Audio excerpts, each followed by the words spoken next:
سچ فرمایا اللہ کے نبی صلی اللہ علیہ وسلم نے بھی کہ جو مستجاب الدعوات بننا چاہتے ہو حرام سے بچ جاؤ، حرام سے بچ جاؤ، دعائیں فوراً قبول ہوں گی۔ یہ حرم میں کھڑا ہے مزدلفہ کا جسے کہیں گے بیت اللہ کا پردہ پکڑ کے ملتزم پہ چیخ رہا ہے، پکار رہا ہے، لیکن کھا حرام رہا، گناہ سے توبہ نہیں کر رہا، ہوٹل میں پہنچتا ہے پھر ٹی وی لگاتا ہے۔ تیری ملزم کی دعائیں کس کام کی؟ چیخ رہا ہے، چلا رہا ہے، کپڑا پکڑ پکڑ کے رو رہا ہے، لیکن اللہ کی نافرمانی سے توبہ نہیں کر رہا، اس کی دعائیں اس کے منہ پہ مار دی جاتی ہیں۔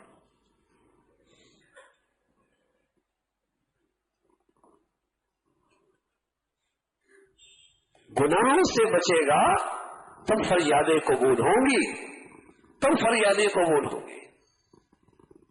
سود بھی کھا رہا ہے، حرام بھی کھا رہا ہے، بے پردگی بھی ہے، اللہ کے غضب کو دعوت بھی دے رہا ہے۔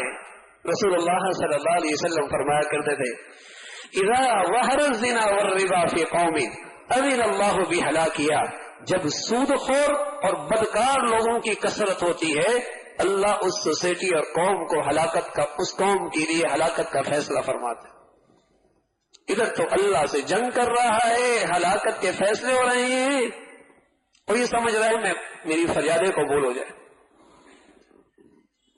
آنکھیں بھی زنا کرتی ہیں جب ان آنکھوں سے حرام دیکھا جائے، زبان سے گندے بول لیے جائیں غیر محرموں سے، یہ بھی زنا کرتی ہے۔ کان بھی زنا کرتے ہیں جب حرام عشق کی باتیں سنی جائیں۔ رسول اللہ صلی اللہ علیہ وسلم نے بتایا